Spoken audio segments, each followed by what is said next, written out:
excitability of neurons. Also, it can lead to tetany in which muscles remain in contracted state if in untreated.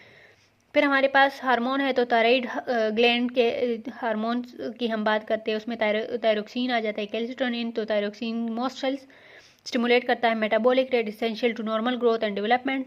Calcitonin act करता है bone पे, ताकि हमारे पास blood calcium level जो है वो lowers blood calcium level by inhibiting loss of calcium from the bones. फिर हमारे पास पैराथायराइड ग्लैंड है, तो पैराथायराइड हार्मोन वो रिलीज करता है जो एक्ट करता है bone, kidney and digestive tract में। raises blood calcium level by stimulating bone breakdown, stimulates calcium reabsorption in kidneys and activates vitamin D। फिर हमारे पास जो पेनक्रियास है, आइलेट्स ऑफ लैंगरहैन। तो हमारे पास पेनक्रियास एक डबल ग्लैंड है जो बहुत एक्ट करता है both endocrine and exocrine gland. जो बल्क ऑफ ग्लैंड है वो एक्सोक्राइन है और जो फॉर्म होता है by the acinar cells which synthesises pancreatic juice rich in digestive enzymes. फिर एंडोक्राइन पेनक्रियास जो होता है वो कंसिस्ट करता है आइलेट्स ऑफ लैंगरहैंस पे। ह्यूमन पेनक्रियास में हमारे पास अबाउट 1 मिलियन स्कैटर्ड आइलेट्स होते हैं, scattered among the acinar sales.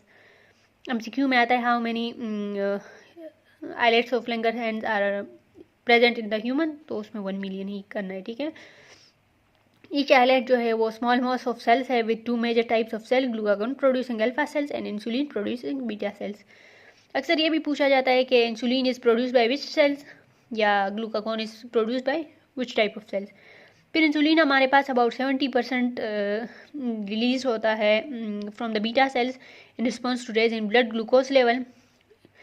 Overall effect क्या होता है, रिड्यूस करता है ब्लड ग्लूकोज लेवल को, इंक्रीज करता है rate of glucose uptake by most body cells specially skeleton muscles and fat cells. Glycogenesis in liver and muscle cell. Glycogenesis the conversion of glucose to glucagon.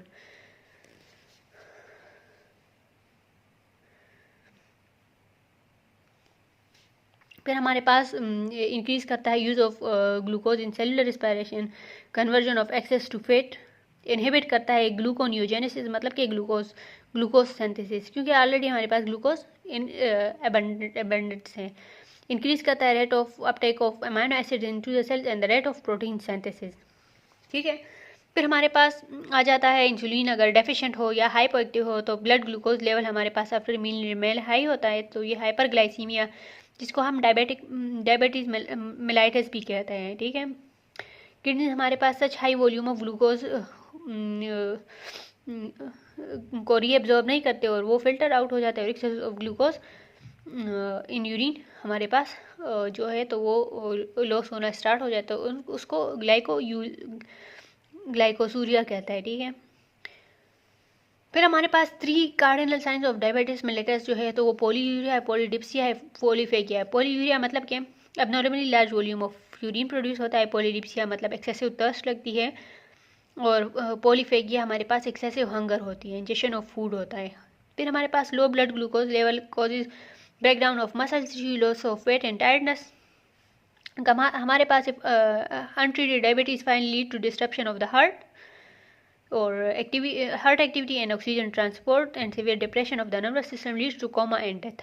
फिर hyper secretion, अगर हमारे पास hyper secretion होगा, rare disorder, ये rare disorder है, ठीक है। Hyper secretion of insulin तो हाइपोग्लाइसीमिया काज करता है, जिसका इफेक्ट्स में इंक्लूड है hunger, sweating, irritability, double vision है, अनकॉन्शियसनेस है एंड इवन डेथ, ठीक है। फिर ग्लूकागोन आ जाता है जो इसका पेनक्रियास का सेकंड हार्मोन है, तो वो हाइपरग्लाइसीमिक एजेंट है। इंसुलिन हाइपोग्लाइसीमिक एजेंट है, मतलब कि वो ब्लड ग्लूकोज को लो करता है। ग्लूकागोन हमारे पास ब्लड ग्लूकोज लेवल को हाई करता है, ठीक है। ये हमारे पास 20% ग्लूकागोन होता है जो रिलीज होता है alpha cells when blood glucose level is low. Sympathetic nervous system also stimulates it's secretion, high blood glucose levels insulin and somatostatin suppresses it's secretion. आपको ये एमसीक्यू में भी आ जाता है, which of the following suppresses glucagon secretions या inhibits glucagon इंक्रीजन। तो इसमें हमारे पास हाई ब्लड ग्लूकोज लेवल है, इंसुलिन है एंड सोमेटोस्टेटिन है, ठीक है। फिर रोल क्या है ग्लूकागोन का, तो ये प्रमोट करता है ग्लाइकोजिनोलाइसिस, मतलब कि ग्लाइकोजन कि जो ग्लाइकोजन को स्प्लिट जो करता है ना, कन्वर्जन बैक इनटू ग्लूकोज। फिर ये प्रमोट करता है ग्लूकोनियोजेनेसिस को, glucose for synthesis of glucose from lactic acid. और फिर प्रमोट करता है release of glucose to the blood by liver cells which causes blood glucose level to rise. फिर एड्रेनल हार्मोन्स है तो एड्रेनल ग्लैंड ये हमारे पास पेयर ऑफ एड्रेनल ग्लैंड्स होते हैं, वन अबव ईच किडनी। हमारे पास each adrenal gland is composed of two types of tissue, adrenal cortex and adrenal medulla. adrenal cortex हमारे पास प्रोड्यूस करता है मैनी स्टेरॉइड हार्मोन जिसको कलेक्टिवली कॉर्टिकोस्टेरॉइड्स कहते हैं। among them हमारे पास एल्डोस्टेरोन चीफ मिनरलोकॉर्टिकॉइड है secrete in response to low blood pressure and low level of sodium and high level of potassium in the blood. इनके response में secrete होता है। फिर हमारे पास एड्रेनोकॉर्टिकोट्रोफिक हार्मोन जो रिलीज होता है फ्रॉम द पिट्यूटरी ग्लैंड, तो ये वो भी इफेक्ट करता है सिक्रीशन को। ये वर्क करता है कि इंक्रीज करे ब्लड सोडियम लेवल को और specially acting on kidneys tubules to enhance sodium and दस वाटर रीअब्जॉर्प्शन। फिर एड्रिनल मेड्यूला जो होता है तो वो कंसिस्ट करता है गैंग्लियोनिक सिंथेटिक न्यूरॉन्स को जो सिंथेसाइज करते हैं एपिनेफ्रिन और नॉन एपिनेफ्रिन। ये हार्मोन्स हमारे पास एक्सर्ट सेम इफेक्ट्स। एपिनेफ्रिन हमारे पास more potent simulator of metabolic activities है, ब्रोंकियल डायलेशन है and increase blood flow to skeletal muscles and the heart. But norepinephrine हमारे पास उनका peripheral vasoconstriction and blood pressure पे effect है।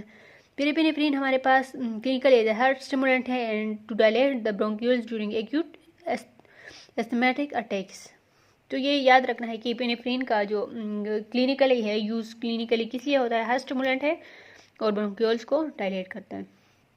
फिर गुनेड्स है तो गुनेड्स हमारे पास endocrine gland special type of endocrine gland है जो हमारे पास हार्मोन सिक्रीशन भी करते हैं और गैमीट्स भी प्रोड्यूस करते हैं। फीमेल गोनेड्स हमारे पास ओवरीज है, मेल गोनेड्स हमारे पास टेस्टिस है, ओवरीज है। तो बिसाइड प्रोड्यूसिंग ओवा हमारे पास ओवरी सेवरल हार्मोन्स रिलीज करती है जिसमें हमारे पास most important estrogen and progesterone है। जबकि हमारे पास जो रिस्पॉन्सिबल है ये appearance of the secondary sex characters of female at puberty. फिर हमारे पास जो ये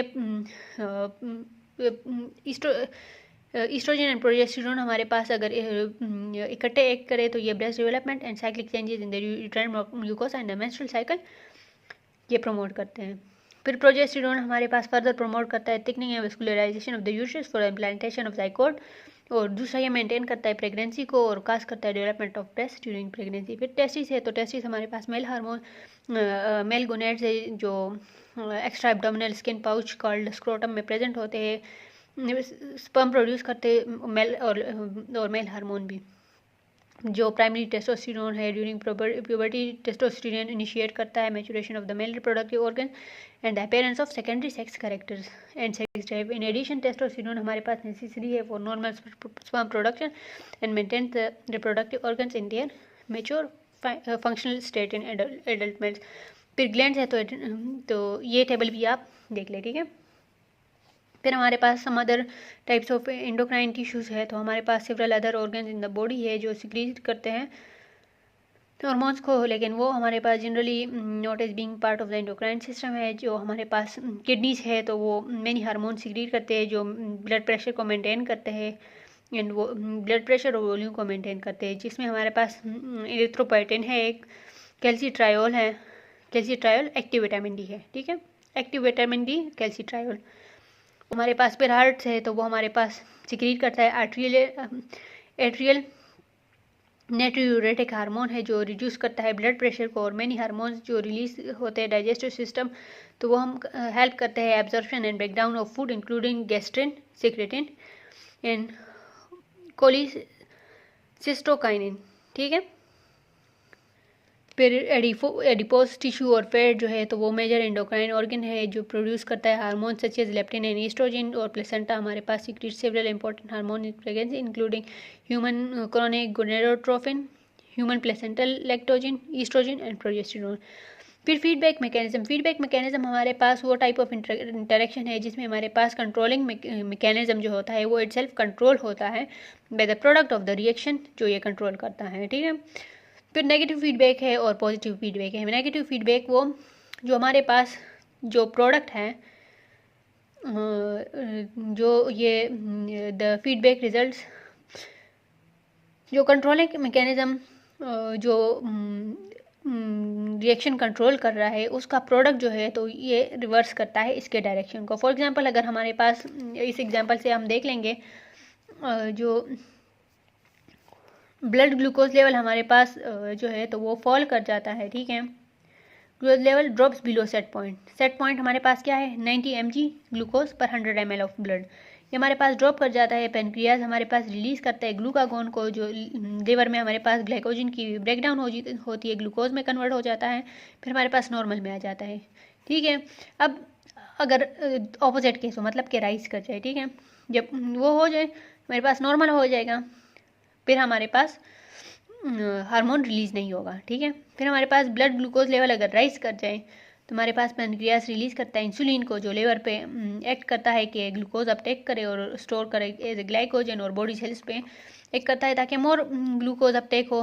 फिर हमारे पास नॉर्मल पे आ जाएगा, जब नॉर्मल पे आ जाएगा तो फिर हमारे पास फर्दर रिलीज नहीं होगा, स्टॉप हो जाएगा रिलीज, ठीक है।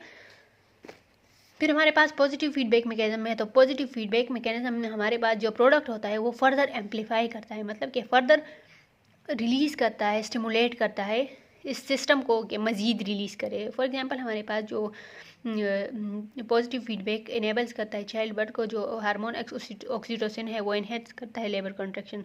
जब बेबी ड्यूरिंग बर्थ कैनाल की तरफ मूव करता है तो प्रेस करता है, वहाँ पर हमारे पास रिसेप्टर्स होते हैं muscular part of the uterus में, तो वो हमारे पास इवोक हो जाता है और तो पिट्यूटरी ग्लैंड हमारे पास ऑक्सीटोसिन रिलीज़ करता है। तो ऑक्सीटोसिन जब रिलीज आ जाता है रिसेप्टर्स में तो हमारे पास मसल्स को फर्दर स्टिमुलेट करता है कि वो कॉन्ट्रैक्ट हो, और फिर मज़ीद प्रेशर पड़ता है तो फर्दर हमारे पास हार्मोन रिलीज होता है। तो this goes is labour until the pressure is leave the baby is born, oxytocin is no longer evoked and labour contraction ceases, ठीक है। तो this was all about the chemical coordination.